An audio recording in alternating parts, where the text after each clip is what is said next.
The real Thumbelina. She was a secret experiment to create a perfect woman. No one really knew where she came from.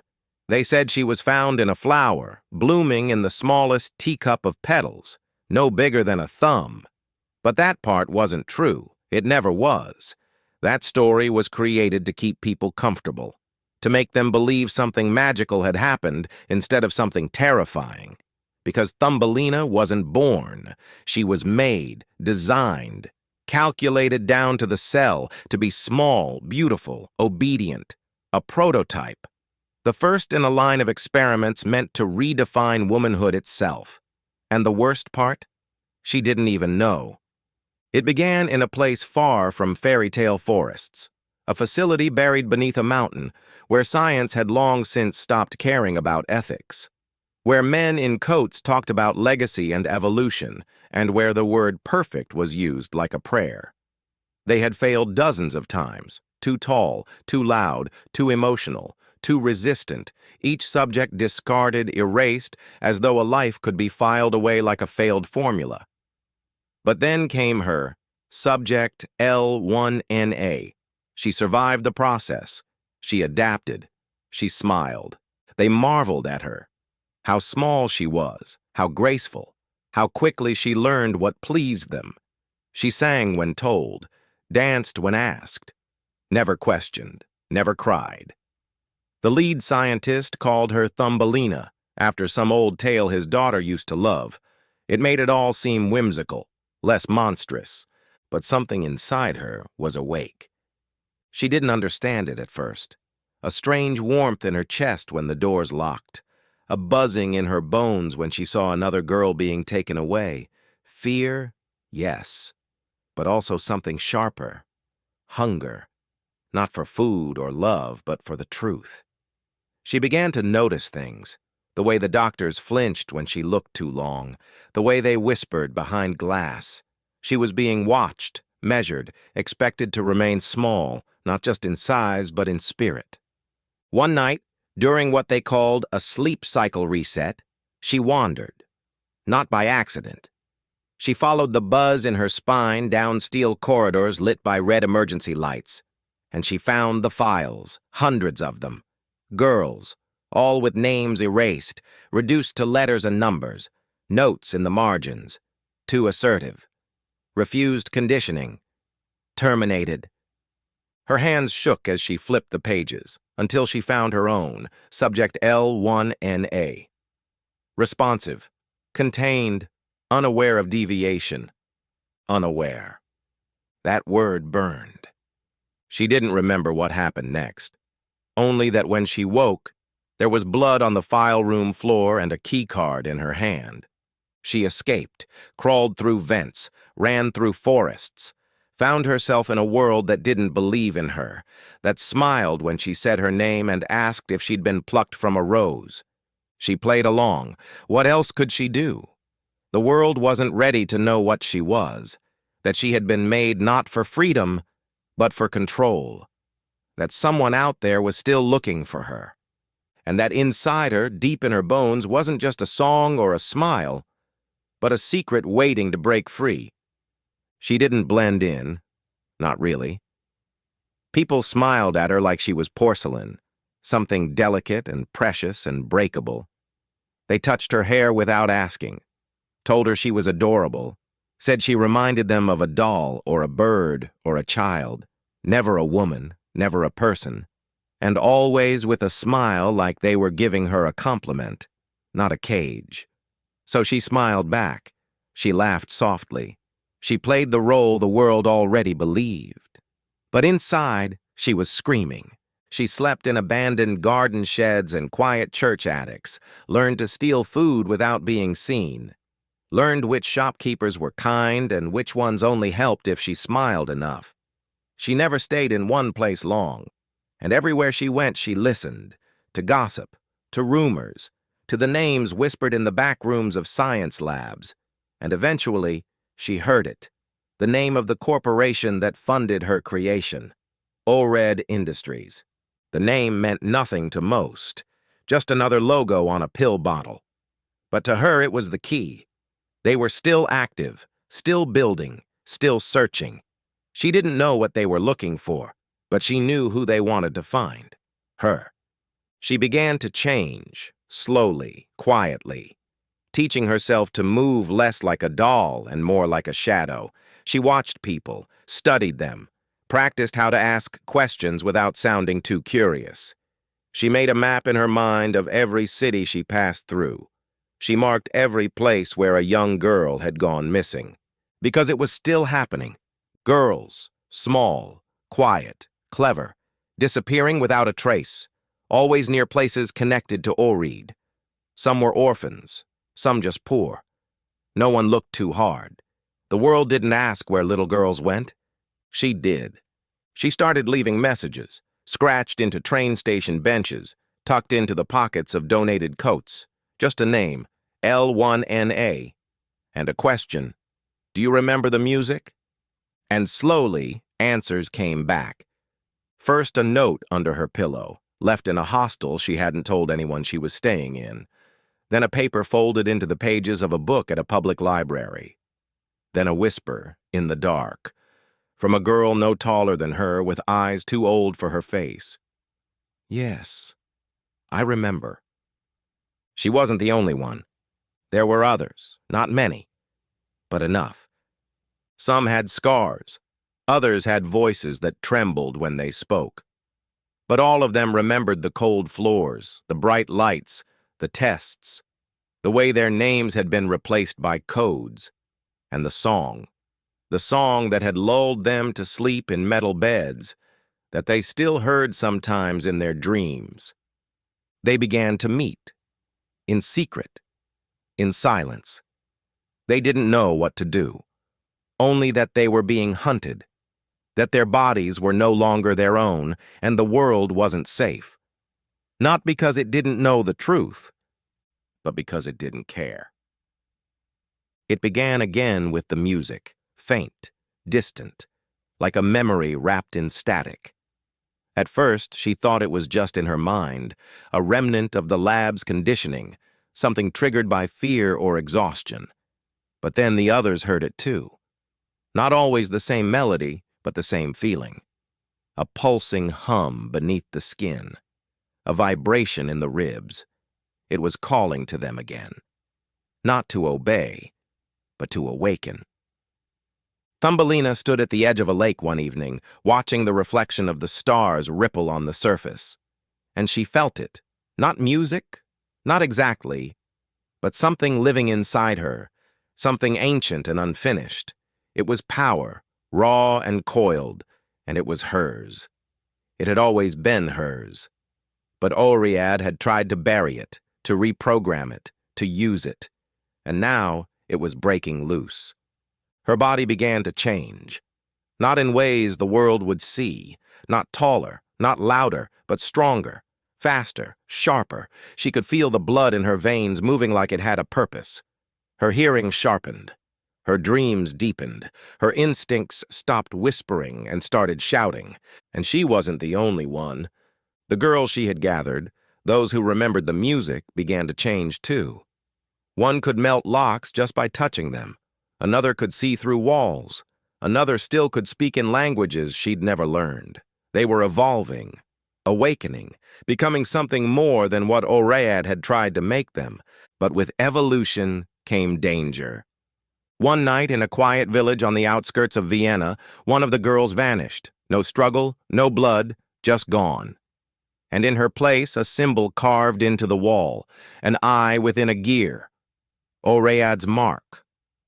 Thumbelina felt it like a blade to the chest. They had found them. She gathered the girls, told them the time for running was over. They couldn't hide forever. The world didn't want to protect them. It wanted to use them. Silence hadn't kept them safe. It had made them targets. So they made a plan. They would strike first, not with weapons, not with fire, but with truth. Thumbelina had spent months collecting data, recordings, files, testimonies, everything she could find about the experiments, the names, the deaths, the lies. She hacked into Oread's internal systems. She found the blueprints of their new labs, the timelines of the next generation of girls, and the orders for their termination. It was worse than she thought. ORED wasn't just experimenting anymore. They were mass-producing, cloning, releasing obedient prototypes into the world under new names. Pop stars, influencers, models, artificial perfection masked as talent. Every perfect smile on every screen, a ghost of a girl erased to make it. Thumbelina stared at the images, her hands trembling, and whispered, "No more." She uploaded the files. All of them. Released the truth into the world like a virus. Not to hurt, but to infect with truth, with memory, with justice. And the world didn't believe her. At first. But then, one of the girls they had cloned spoke up. A singer who had never aged. An actress who never blinked on camera. They cracked, one by one. Whistleblowers, survivors. Mothers who lost daughters and found their faces on magazine covers years later. The world began to listen. But ORED wasn't done yet. They launched a counterattack, discrediting, smearing, sending men with guns and cold eyes. But Thumbelina had stopped being small. She had become a shadow, a spark, a myth. And now, she was a storm. The world didn't fall in a day, but it trembled. After the truth leaked, cracks appeared in places no one had thought to look. Major entertainment networks canceled contracts overnight. Models vanished from billboards. Magazine editors swore they had no idea their covers were painted with lies. But Thumbelina knew better. They had known. They had always known. They just hadn't cared. And now they were running. She and the girls didn't chase them. Not yet. They had something more important to do, because beneath the surface of every country, every city, every power structure, there were more girls, locked in facilities, labeled as defective, monitored, repressed. Thumbelina had hacked into the maps. She had the coordinates, and they were going to set them free. They moved in teams, quiet, strategic. Not every mission was a win. Some girls were already gone before they arrived. Others had forgotten who they were. But some remembered, the music, the lights, the pain. And when they saw Thumbelina, they didn't ask who she was. They whispered, "You came back." They called themselves the Forgotten. Not because they wanted pity, but because the world had chosen to forget them. And now, they were done hiding. They began leaving messages of their own, symbols carved into train stations, voices projected on hijacked radio frequencies, graffiti painted in 20 languages across a single city skyline. We were made, but we choose what we become. The public didn't know what to believe. Some called them liars, others called them angels, but no one could ignore them anymore, especially not ORED, especially not after what happened in Brussels. An entire lab burned. No bodies, no injuries, but every file, every vial, every trace of evidence, gone. And in its place, a small note left in perfect cursive. Perfection isn't silence, it's rebellion. L1NA. The world watched the footage in loops. The government issued statements, investigations launched. But Thumbelina knew the truth. This wasn't about exposure anymore. This was a war. ORED unleashed a new kind of weapon. Not soldiers, not drones, but upgraded prototypes. Girls even smaller, even more beautiful, even more compliant. They looked like Thumbelina, but they weren't alive. They were algorithms wrapped in skin, mouths without voices, eyes without light. And worst of all, people loved them. The war wasn't going to be fought with guns. It was going to be fought with influence, with stories, with presence. And for the first time, Thumbelina wondered if the truth was enough. Then one of the girls in her network, Mara, stood in front of a broadcast tower, hacked into every signal in Europe, and spoke 3 words. "We are real." The world stopped. That night, millions tuned in to see what would happen. Nothing exploded, no battles erupted, just one girl's voice, and behind her, the faces of dozens like her, all staring through the screen, all silent, all breathing. It was more powerful than any explosion. The Forgotten weren't just fighting back now, they were being seen. And Thumbelina? She wasn't the prototype anymore. She was the proof. When the world finally looked her in the eyes, she didn't blink. She stood in the center of a world that had tried to shrink her, silence her, sell her, and she did not flinch. Thumbelina was no longer running, she was leading, and the girls behind her were no longer numbers or notes in files. They were a movement. They were the mirror humanity had tried to avoid. And now, that mirror was being held up to every screen, every city, every person who ever believed beauty meant obedience. Ored collapsed slowly, like a tower with rot in its bones. Whistleblowers emerged from its deepest corners. Labs were dismantled. Executives vanished into silence. Public trials lit up the media, not just because of what Oread had done, but because of what it represented. A society that had valued the appearance of women more than their existence. A world where silence was currency and perfection was a product. Thumbelina didn't take a throne. She didn't start a new government. She didn't become a queen or a saint. She built a sanctuary, a place where the forgotten could speak, grow, relearn what it meant to be free. They sang there, not the lullabies they were forced to memorize, but songs they wrote themselves, loud ones, strange ones, songs with cracks and stumbles and anger and joy. And for the first time, they weren't measured for it. They were celebrated. She was invited to speak at summits, to sit with presidents, to grace magazine covers. She declined most of it. She knew fame was just another version of the same trap. Instead, she trained others. Not to fight, but to question, to resist, to think. And in the middle of it all, she found her own voice. It was never the loudest, but it was steady, certain. And it reached the places Oread had never wanted it to go. Into schools, into homes, into the hearts of girls who had once believed being small was the only way to be loved. The world began to shift, slowly, imperfectly, but genuinely. Girls no longer apologized for taking up space. They no longer flinched when asked to lead. They no longer whispered when they wanted to roar. And one day, on the anniversary of her escape, Thumbelina stood in a garden with 1,000 girls, some rescued, some reborn, and planted a single seed in the earth. No one asked what it would grow into. They all understood. It wasn't about the flower.